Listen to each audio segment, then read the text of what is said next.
Will Goldstein here from thekingscourt.com. You can always subscribe by hitting that subscribe button down there. It's free. I'm a musician. You can always check out my music from the links at my channel page or thekingscourt.com. So we're continuing on here with C.S. Lewis's book, Screwtape Letters. And this is number 15. He doesn't title them. I'm entitling this Time and Eternity. So basically it's dealing with how the mind dwells on the past, the future, eternity, the present. All of those are in it. So the two demons. Wormwood, I noticed a lull in the war. There is a corresponding lull in the patient's anxieties. Tortured fear and stupid confidence are both desirable. This is not so good for the demons because there's a lull in the war, then this young man can relax, and obviously the anxieties are going to diminish. Not so great for them. Humans live in time. Our enemy destines them to eternity. So the enemy in this sense is God, and for Christians he's destining them to transcend time and enter into eternity at the resurrection of their body and soul. In heaven, the spirit is destined to live on, since Jesus said, "He who believes in me will never die." So even their body may die, but that doesn't mean their soul dies. He wants them to attend to two things, eternity and to the present. So those are the two things that God is concerned about. He's not just concerned about eternity, because if you're going to be in eternity, well, then that depends on who you are and what you've done in the present in this world. The present is the human's reality, with freedom and actuality offered them. God would have them concerned with eternity, with Him, or with the present. So he's just restating the same thing. Those are the two things that are really important. Keep your mind focused on eternity and the fact that you want a place in heaven, and keep your mind focused on what you're doing in the present that may affect that. While meditating on their eternal union or separation from Him, and of course separation is by rebellion, and as a result of this, God, or to the enemy, to them, is teaching His people to obey the voice of their conscience and bearing their present cross, meaning all the difficulties and suffering that they have in their life. Jesus said, "Take up your cross and follow me."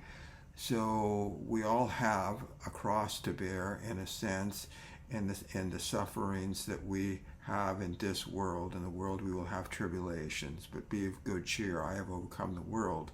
Jesus said that. In the fact that we are bearing our cross, we receive grace and we give thanks for the present pleasures that we have.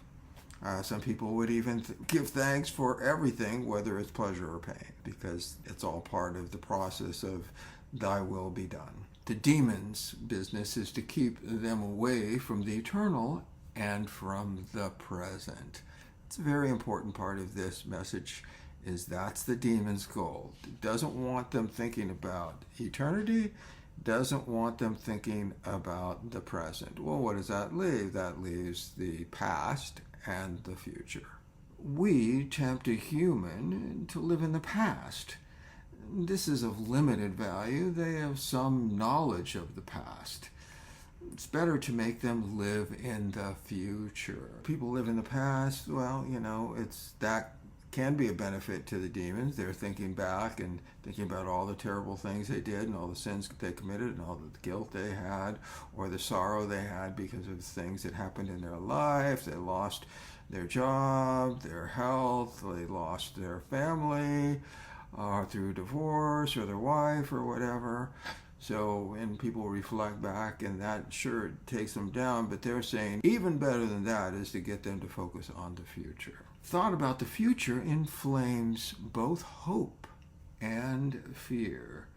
In making them think about it, we make them think of unrealities. When you think about the future, you don't know the future. So you're putting all your energy into something that's really unknown to you. So you can make assumptions about it, predictions about it that may or may not be so. And in fact, the reality is rarely do we ever really think about something in a certain light and it comes to pass exactly in the light that we thought it would. I suppose that's possible sometimes, but at least from my experience, that's rare, unless it's a project that I'm doing. The future is the least like eternity. The past is fixed and no longer flows. The future is least like eternity. Eternity is continued existence, it's reality. It's anyone that exists in eternity has life, substance. The future, because it's unknown and it has not happened, has no substance. It's all, we're just waiting to see what happens. Maybe that's what he's thinking about when he made that statement. The present is all lit up. Encouragement given to creative evolution, scientific humanism, things like communism, these all fix men's affections on the future. Nearly all vices are rooted in the future. Think about that. Gratitude looks to the past for what's already happened. Love looks to the present reality of the experience of the pleasure of being in love. Fear, avarice, lust, and ambition look forward into the future. Fear, they're wondering what is going to happen, and there's all kinds of anxiety, or maybe their avarice, their monetary state. Are they going to be able to pay their bills? Are they going to be evicted from their house? Lust, looking forward to some sexual encounter that someone is going to have, or to a meeting that someone is having with his fling later on that night. And looking forward to that. Or ambition, if only I could get this done, if only I could make this happen, then all my goals will be set and I will achieve all that I've really aspired to.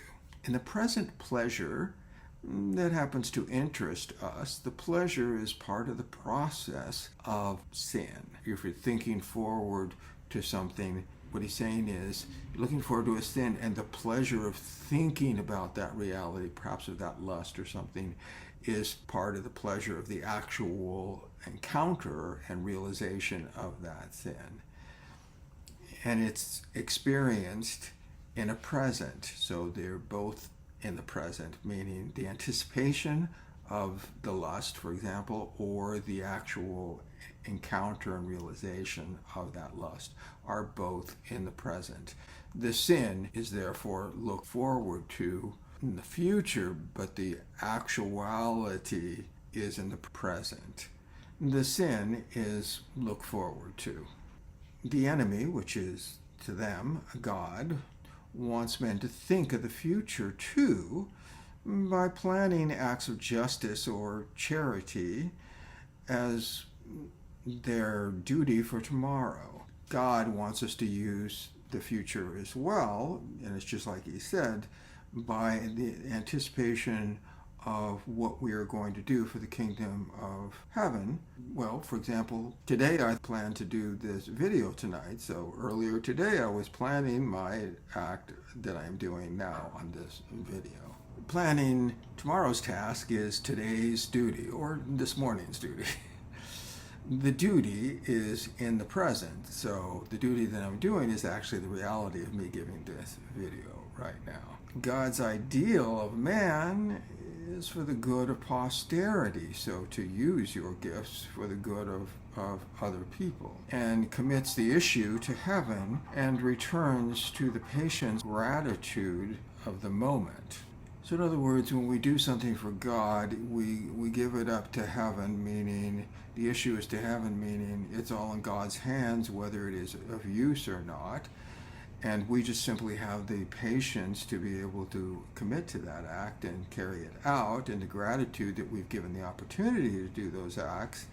We want a man haunted by visions of an imminent heaven or hell on earth, ready to break the enemy's or God's commands, if by doing so we make him think he can attain some imminent heaven, some pleasure or some forbidden pleasure, but whose end he will not live to see. So this is the demons talking there. Notice they use the word, we want the man haunted. He's haunted by some vision in the future of what will happen.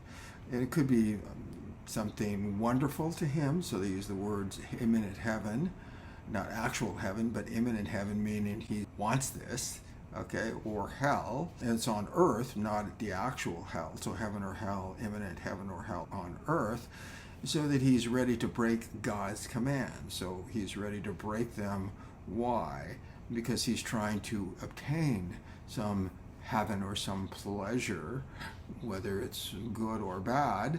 But their job as demons is to instill that desire, whose end they will not see. So the reality is at the end, make them want it, but don't give it to them.